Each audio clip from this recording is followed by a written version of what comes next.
사무엘상 7장 3절에서 17절의 말씀입니다.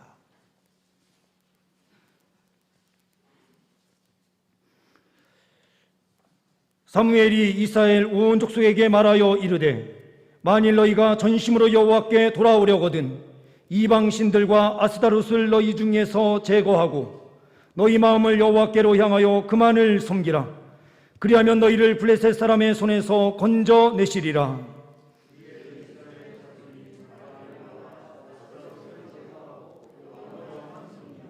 사무엘이 이르되 온 이스라엘은 미스바로 모이라. 내가 너희를 위하여 여호와께 기도하리라 하매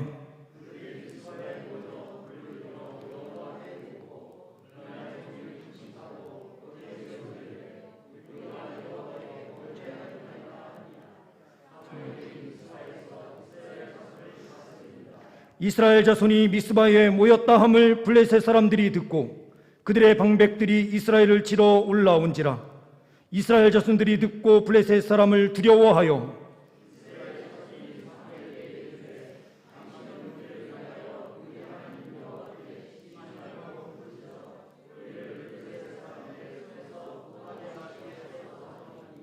사무엘이 젖 먹는 어린 양 하나를 가져다가 온전한 번제를 여호와께 드리고 이스라엘을 위하여 여호와께 부르짖음에 여호와께서 응답하셨더라.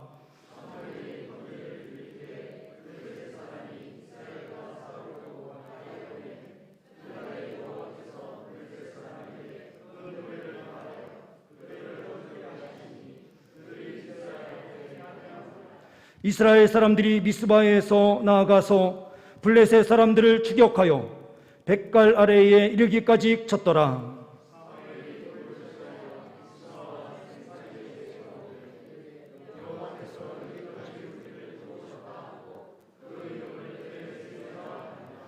이에 블레셋 사람들이 굴복하여 다시는 이스라엘 지역 안에 들어오지 못하였으며 여호와의 손이 사무엘이 사는 날 동안에 블레셋 사람을 막으시매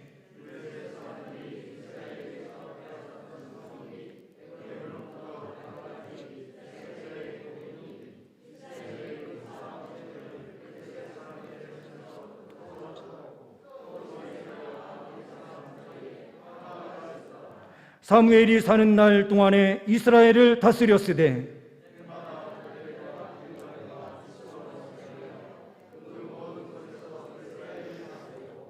라마로 돌아왔으니 이는 거기에 자기 집이 있음이니라. 거기서 또 이스라엘을 다스렸으며 또 거기에 여호와를 위하여 제단을 쌓았더라. 사랑합니다.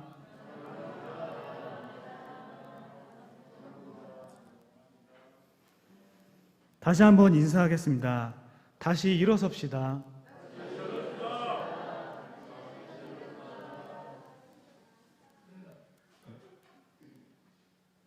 오늘 예배 자리에 임하신 모든 성도님들 삶 속에 하나님께서 다시 일으켜 세워주시는 힘이 항상 성령 충만하길 소망합니다. 심리서사라는 단어를 혹시 들어보셨습니까? 이 심리서사는 학적 용어인데요. 심리학과 관련된 용어입니다. 우리는 삶을 살아가면서 환경에 영향을 받아서 많은 것들을 결정할 때가 있습니다. 심리서사는 무슨 뜻이냐면 내 안에 있는 이야기들입니다.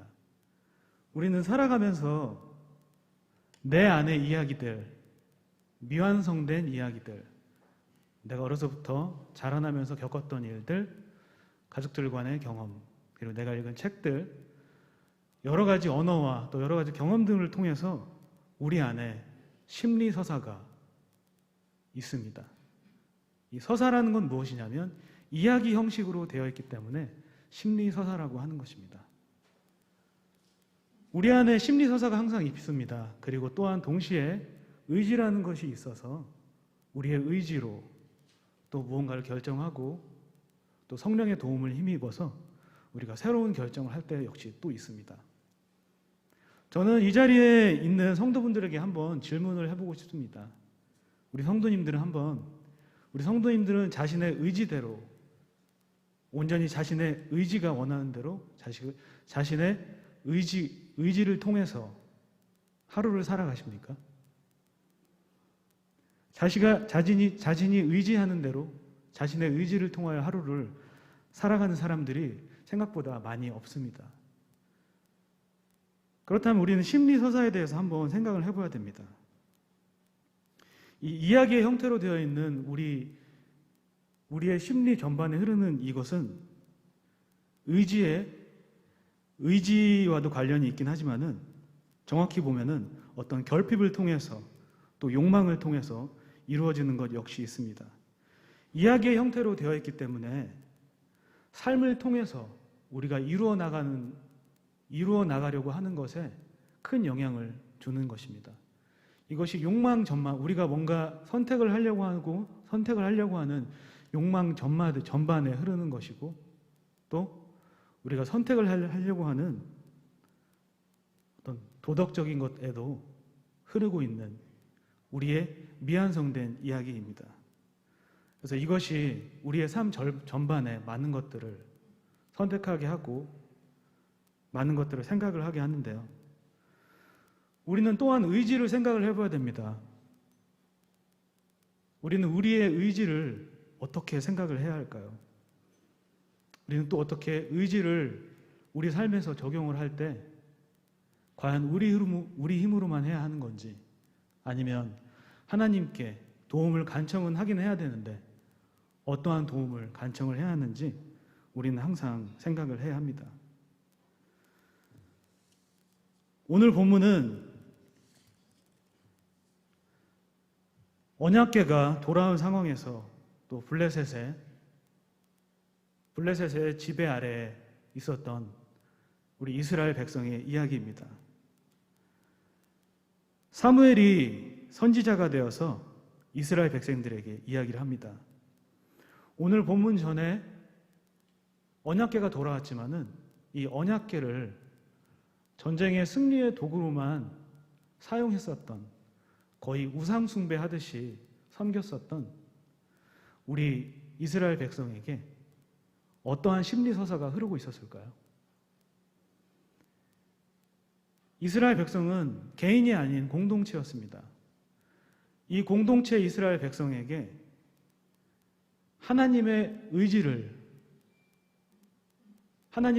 구하는 것보다 성령의 역사를 통한 하나님의 역사를 능동적으로 시행하려고 하는 것보다 자기들의 심리서사, 바로 앞에 있는 물욕들을 채우려고 하고 자신들의 욕망에만 몰두한 나머지 우상을 숭배하게 됩니다. 언약궤가 돌아왔지만 이스라엘 백성들은 여전히 우상을 숭배하고 있었습니다. 이때 사무엘이 이스라엘 백성들에게 제일 먼저 이렇게 이야기를 합니다. 너희가 전심으로 여호와께 돌아오려거든, 이방 신들과 아스다롯을 너희 중에서 제거하고 너희 마음을 여호와께로 향하여 그만을 섬기라라고 이야기를 합니다. 사무엘은 처음에 이렇게 이야기합니다. 너희가 전심으로 여호와께로 돌아오려거든.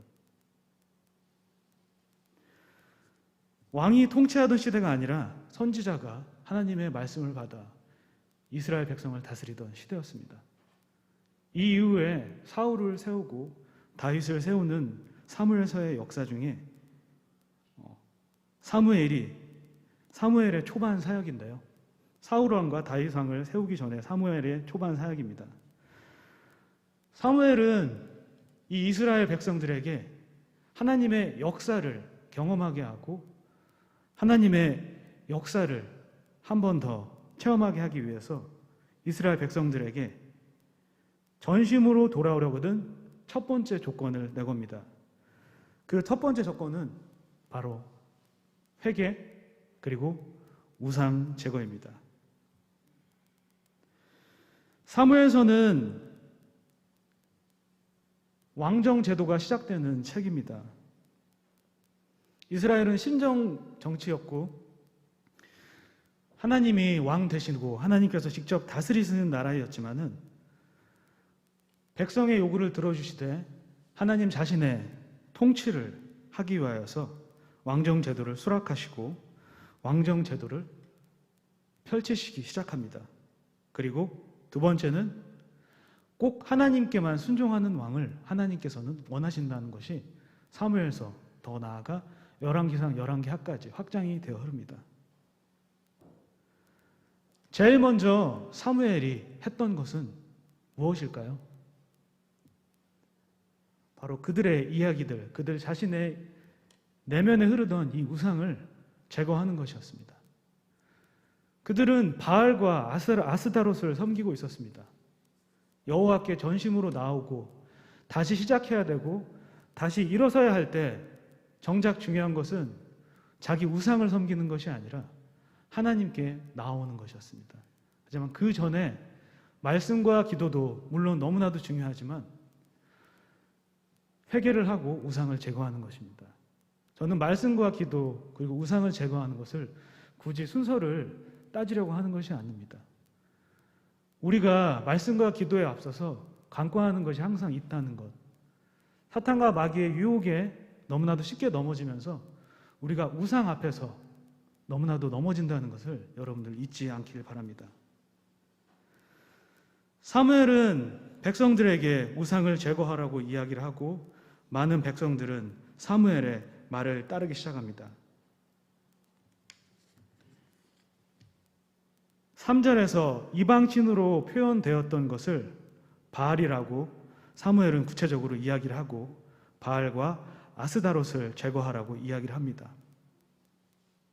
하나님은 유일신이시고 오직 자신만을 섬기시길 바라시는 우리의 하나님이시기 때문입니다. 하나님은 우상을 정말 경멸하십니다. 우리 성도님들의 우상은 무엇인가요? 우리 서사에 전반적으로 흐르는 우상은 생각보다 너무나도 많습니다. 물질적인 것 이외에도 나의 명예, 그리고 내가 무언가 돋보이게 하려고 하는 것.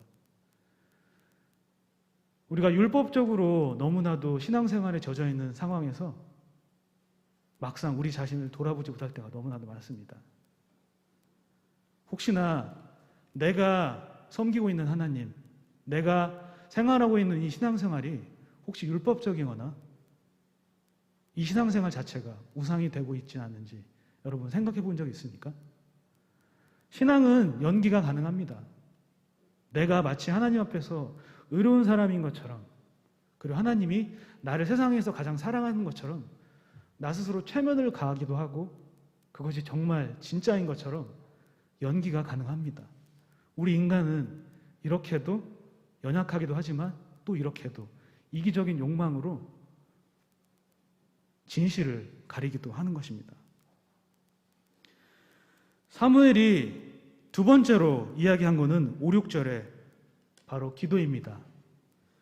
너희가 전심으로 여호와를 의지하려거든 너희들은 우상을 제거를 하고 5, 6절에서부터 본격적으로 2차 운동이 들어갑니다. 1차 운동은 우상 제거였고 2차적으로 이제 기도를 하기 시작합니다. 사무엘이 이야기를 합니다. 내가 이스라엘 백성을 위해서 기도를 하겠다. 중재자로서 사무엘의 역할은 대표를 하는 거였고 모세와 사무엘을 하나님께서는 중보자로 언급하셨기 때문에 자기가 기도를 하겠다고 이야기를 했습니다. 그러자 사무엘은 백성들에게 미스바에서 물을 길어오게 해서 여호와 앞에 부었고 자신의 마음 전부를 여호와께 드리며 다시는 여호와께로부터 돌이키고 떠나지 않겠다고 서약을 하였습니다. 그리고 그들은 그날 금식하고 죄를 자백하고 기도를 했습니다. 우상을 제거하고 기도를 했습니다.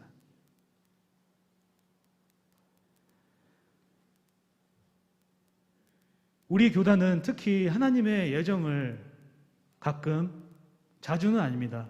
가끔 혹은 간혹 너무나도 강조하고 너무나도 우리의 서사 속에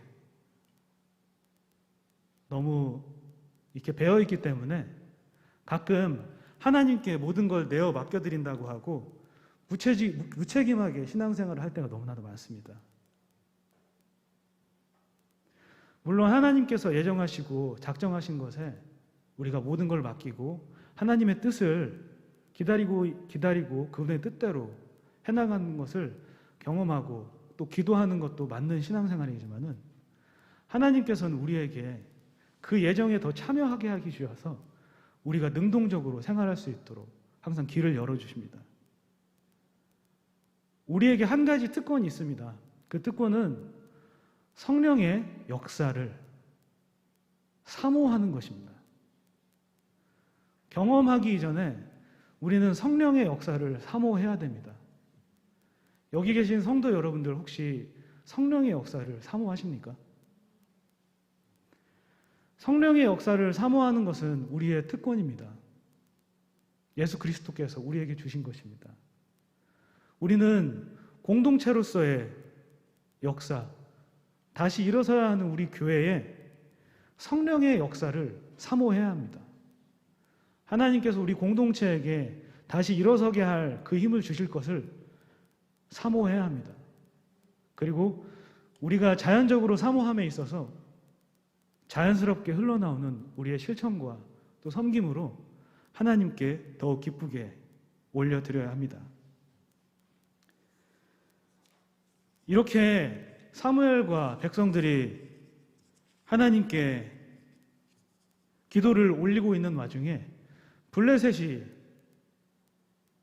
이 소식을 듣고 이때다 해서 전쟁을 일으키고 이스라엘을 정복하러 옵니다. 갑자기 블레셋의 방백들이 이스라엘과 대적을 하기 위해서 전쟁을 또다시 일으켰습니다. 그런데 갑자기 이 이스라엘 백성들이 그전에는 막상 전쟁이 시작되면은 전쟁을 준비하던가 아니면 두려움에 사로잡혀서 여러 가지 일들을 했을 텐데 이날은 조금 달랐습니다. 사무엘에게 이야기합니다. 기도를 해달라고 이야기를 합니다.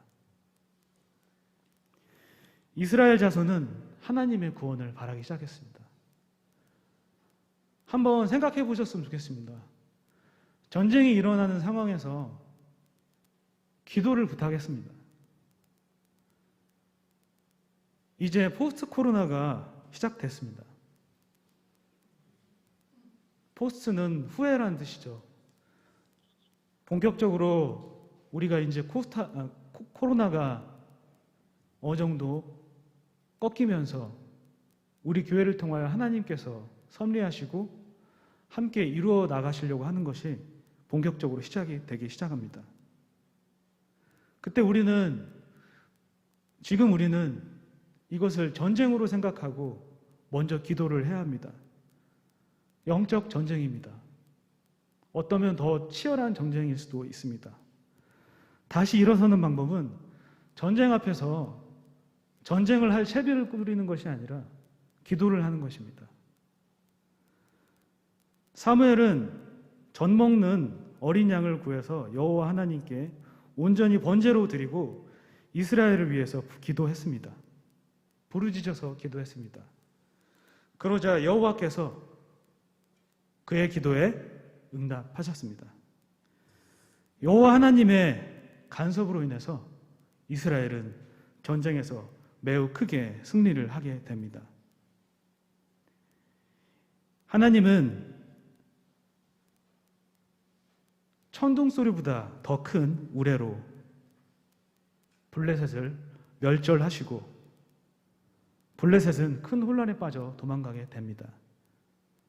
이에 이스라엘 백성은 블레셋을 쫓아가기까지 합니다. 블레셋을 성공적으로 쫓아낸 후에 사무엘은 한 돌을 가져와서 미스바와 센 사이에 세우고 그 돌의 이름을 에베네셀, 우리 성도님들이 잘 아는 도움의 돌이라고 부르면서 우리 여호와의 도움을 찬양하였습니다.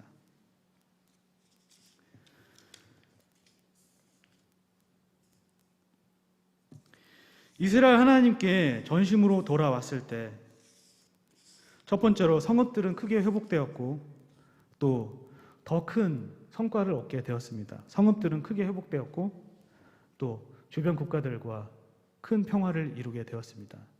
그리고 오늘 본문에 나와 있듯이 사무엘이 살아있는 동안만큼은 블레셋의 전쟁을 막아주었고 이스라엘을 항상 지켜주셨습니다. 오늘 본문을 준비하면서 저는 내가 과연 다시 일어설 때 혹시나 말씀과 기도로 일어서려고 할 때 그에 앞서서 나에게 우상이 무엇인가 고민을 해보았습니다. 저는 다시 일어설 때, 다시 한번 말하지만은 다시 일어설 때 우상을 먼저 제거하고 말씀을 읽고 기도를 하라고 이렇게 순서를 정하라는 말이 절대 아닙니다. 다만 좀 더 다시 일어서려고 할 때 하나님 앞에 설 때 우리가 좀 더 우리 안에 흐르는 것들 좀 더 점검해보고 하나님께 더 나아가야 한다는 것입니다. 그리고 이것은 공동체적으로 더 중요하기 때문에 우리가 과연 우상이 무엇인지 교회 안에서도 알고 있어야 합니다. 저는 오늘 본문을 준비하면서 오늘 아침에 깨어나면서 갑자기 나의 우상이 뭔지 생각을 하게 되었습니다. 그것은 바로 설교를 잘하는 것이었습니다. 오늘 아침에 일어나는데 갑자기 부담감이 생겼습니다. 중고등부에서도 설교를 해야 되고 또 오후 찬양에서 첫 설교를 해야 되는데 너무나 큰 부담이 생기면서 물론 기쁨도 동시에 있지만은 우리 많은 성도분들 앞에서 이렇게 설교하는 게 정말 부담이 되어서 또 한편으로는 너무 잘하고 싶었고 또 한전도사 설교 잘하네 이런 소리도 막 듣고 싶었습니다. 그런데 그 아침에 그게 저의 우상이라는 걸 제가 발견하게 됐습니다. 그리고 말씀으로 시작하고 기도로 또 하루를 시작했습니다. 오늘 중고등부 설교도 그리고 지금 오후 찬양 예배 설교도 저는 하나님을 의지하고 저의 설교가 하나님이 오직 하나님만 홀로 영광 받을 수 있도록 설교를 하고 있습니다. 그리고 나의 모든 설교가 지금의 설교가 또 하나님만 드러나고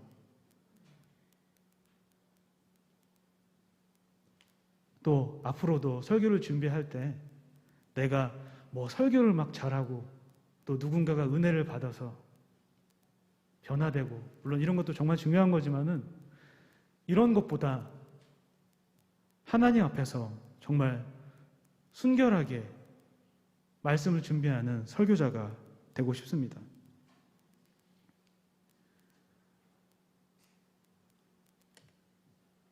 가치라는 말이 있습니다. 가치 이렇게 함께하는 가치라는 단어 그리고 가치는 말 그대로 어떠한 가치입니다. 가치의 가치는 가치할 때 가장 가치가 있는 것 같습니다. 이 단어 자체에 뜻이 있는 것 같습니다. 다시 일어서라고 할 때 이스라엘 백성들처럼 함께 일어서야 합니다. 지금은 그 어느 때보다 정말 중요한 시기입니다. 우리가 일어서려고 할 때 우리는 어떤 걸 택해야 될까요? 오늘 본문은 사무엘이 이스라엘 백성들을 만약에 너희들이 전심으로 여호와께 돌아오려거든 이렇게 물어보는 질문에서 시작됩니다. 너희들이 여호와께로 전심으로 돌아오려거든 이라는 단어를 사용해서 회개를 하고 우상을 제거하라고 이야기를 하고 또 기도를 하고 또 말씀을 전파하는 것입니다. 15절에서 17절은 사무엘의 통치의 이야기입니다. 사무엘은 주로 재판과 또 상담을 통해서 백성의 문제를 해결하기도 하고 그 과정 가운데서 하나님의 뜻, 율법을 이야기하고 이스라엘 사회 질서를 앞장서는데 이바지했습니다. 율법을 이야기하고 이스라엘 백성을 율법 아래 세웠습니다. 전쟁을 잘하기 위한 백성이 아니라 율법을 잘 지키게 하기 위한 백성으로 세웠습니다. 그것이 가장 강한 나라라고 사무엘은 계속 말씀을 선포했습니다. 우리가 공동체로 일어설 때 가장 필요한 것은 바로 말씀과 기도입니다. 그리고 또한 우리는 우리의 신앙생활을 항상 점검을 해야 하고, 교회 공동체 안에서 과연 우리가 사역으로만, 물론 사역은 너무나도 귀중한 것입니다. 하지만 우리가 무언가 만들고 우리의 힘으로 무언가 이룩하고 그런 것보다 우린 더 기도로 그리고 말씀으로 준비를 해야 하는 것입니다. 탐욕과 자기 중심성을 벗어던지고 하나님 나라의 가치관으로 재무장해야 합니다. 이것은 자기와 자기 부인 없이는 불가능합니다. 또한 절제와 헌신 없이는 불가능합니다. 이것은 성도 개인과 공동체인 교회가 함께 해야 할 일입니다. 오직 말씀과 기도로 일어서는 우리 성도 여러분들이 되길 소망합니다. 기도하겠습니다. 하나님 감사합니다. 오늘 이렇게 우리를 불러 모아주셔서 주님의 말씀을 읽고 하나님께로 다시 일어설 수 있도록 용기를 주심에 감사 영광 올려드립니다. 주님, 앞으로 시작되는 이 포스트 코로나 시기에 교회의 현실 속에서 과연 우리가 무엇을 생각하고 하나님의 뜻이 무엇인지 항상 말씀과 기도로 물어보며 나아갈 수 있도록 인도하여 주시옵소서. 앞으로 우리 동산교회 모든 사역에 하나님께서 우리에게 명령하여 주시옵시고 그대로 순종하는 하나님의 복이 충만한 동산교회가 될 수 있도록 인도 역사하여 주시옵소서. 예수 그리스도의 이름으로 기도드립니다. 아멘.